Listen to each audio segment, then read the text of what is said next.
tara guys, connect na natin to.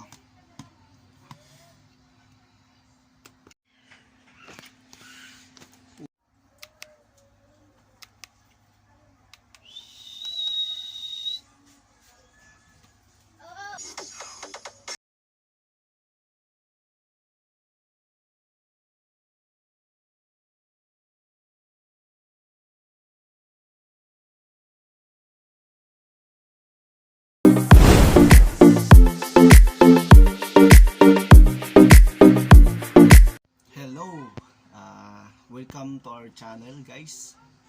Ayan, kamusta? Nagbabalik po tayo ngayon, no? So meron na po akong i-demo about po sa ating mga TV na simpleng TV lang, no? Mga normal na TV. Yan, mga flat screen na TV. Gawin po natin siyang smart TV, katulad ng mga nabibili nating smart TV, no? Kung wala tayong budget doon para sa smart TV dahil may kamahalan nga po. So ito, ang iano ko po sa iyo, papakita ko po sa inyo is kung paano i-set up yung ating normal na TV to smart TV, no?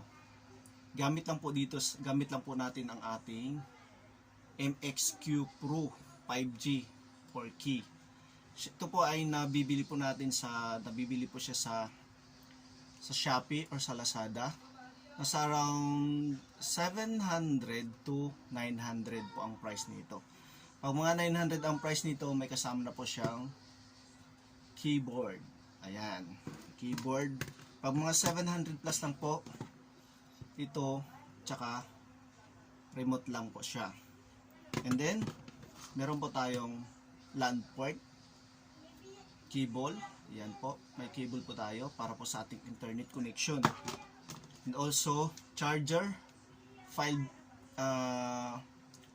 volts, yun po ang ating kailangan. And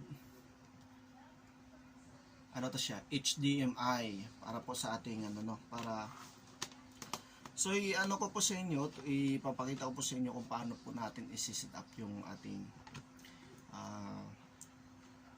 smart box para po yung ating TV, yung ating television is parang magiging na siya, para magiging smart na po, no? Para katulad ng iba, no, na smart TV. So gawin nating smart TV ang ating simpleng TV. So ganito siya. So dito sa likod, yan, ito po yung harap niya. So wala kang makikita, it's plain lang po siya. And then sa likod, ito po yung sa ating power input, 5 volts. And then HDMI. And then kasunod po dito is audio video output. And SPDIF output and USB. Yan, may mga USB siya. Ito USB 1 sa gilid, USB 2, USB 3, and then may ano po siya, may input po siya ng input po siya ng SD, MMC, SD card. Meron po siya.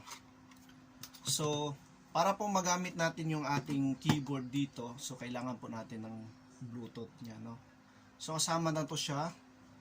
So pag binili nyo siya, iba ang price nito. So pero kung isasabay nyo siya sa smart box, so mabibili mo lang siya ng around 900 pesos kasama na shipping nun, no? So ito, try na natin tong i-install, i-set up. So okay guys, set up na natin. Let's go. So ilagay natin yung ating HDMI cable dito. And then yung ating internet connection dyan. And then yung ating Bluetooth para sa ating keyboard. So let's see. Yan, set up na natin siya. And then dito sa ating input na power input. Ito yung power input niya. Yan. Ito po yung pagkaano ha. Yan. Yan po siya. Power input, internet connection, HDMI. So the rest guys, kung yung ang TV ninyo ay may HDMI port, so dito na lang. So hindi nyo na kailangan gumamit dito ng output ng audio video. Pero kung yung TV ninyo is walang input ng HDMI, walang HDMI port, no? Kung wala po kayong HDMI port yung TV ninyo, so dito po kayo, ito po yung gagamitin nyo sa audio video. Then i-connect nyo po sa RCA. Yan. Yung RCA nung audio video, makikita nyo po may kulay red, white, and yellow. Yung dilaw po doon is yung para sa video. And then yung red and white sa RCA, yun po yung sa audio. So, tara guys, connect na natin to.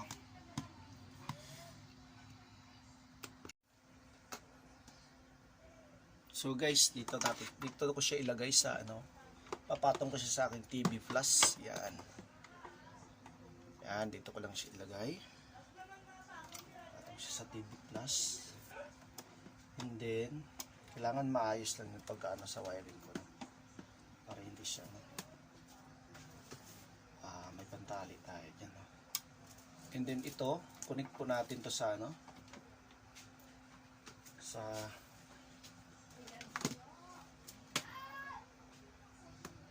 yan, dito ko siya ilagay. Connect natin sa ating internet. Oops. Upside.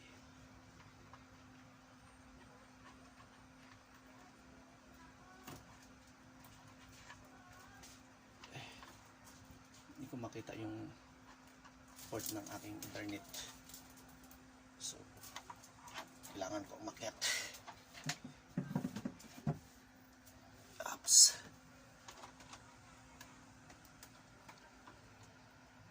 Ayun. Yan, ulit na. Upside down. Ulit na siya.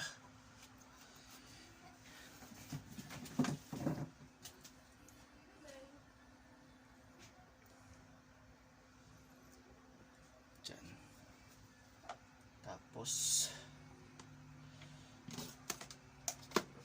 Tapos itong ito tayo, connect natin to dito sa HDMI port. Ang hirap kasi nito. Sa sulok kasi. Sulok. Nalaglag na. Ang tagal.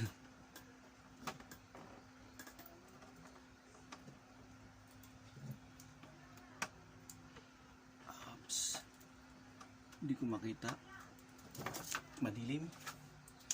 So, gamit tayo ng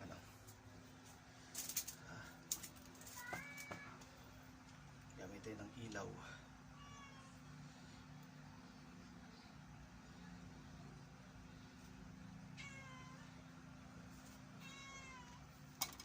Gamitan natin ng ilaw. Yan. Iyon. So ayan na guys. Natin. So try natin. Saksak natin yung TV. Tsaka ito.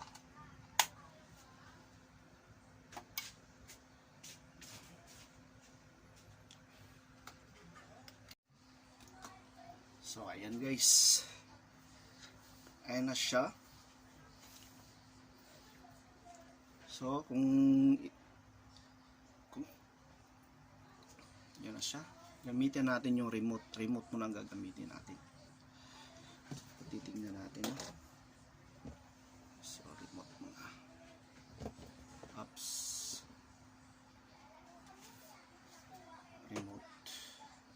yan, pag remote na gamitin yan, yan, oh. Yan, sa settings, tingnan niyo po sa settings.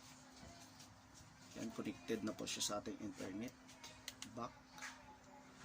Yan. So, may apps tayo. Yan. Yan yung mga na-download. So, ayan guys. No, ano, yan po yung ano niya, setup. So, kung mayroon po tayong idadagdag sa ating ano, yan, sa ating mga apps. Yan, pwede, may Play Store po. Yan. Buksan nyo lang po yung Play Store. Kung may maidadagdag po tayo, kung may gusto po tayong idagdag na apps, application. Yan. So, back natin. So, ngayon, gagamitin natin to guys. Gagamitin natin tong keyboard nya. On ko lang yung keyboard. Yan. So, tignan natin. Yan guys, oh. Yan guys, oh. Touch pal na, oh. Yan.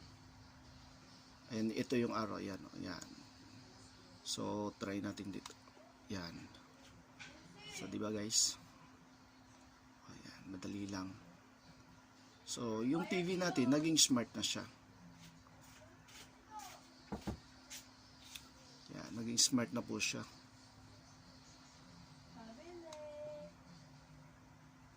Yan, kailangan natin mag-ano, access tayo. Yan, balik. So, try natin kung ano na talaga, kung gusto natin sa YouTube. Yan. So, loading tayo. Keyboard po gamit natin guys, sa keyboard. Yan. Yan, pwede pa tayong mag-search. Yan, dito, search tayo. Punta tayo sa ano, sa search engine niya. Yan.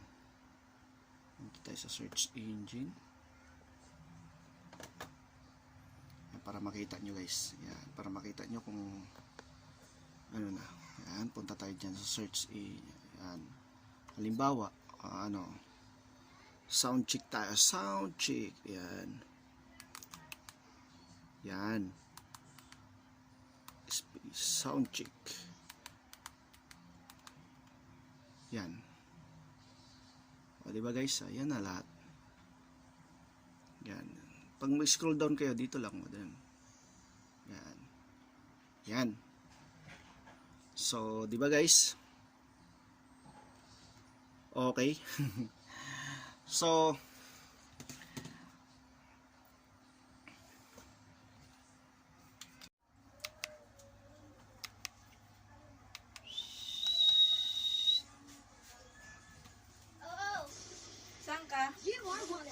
ba't umiyak? Daisy. Kalaro mo? O, ba't umiyak siya?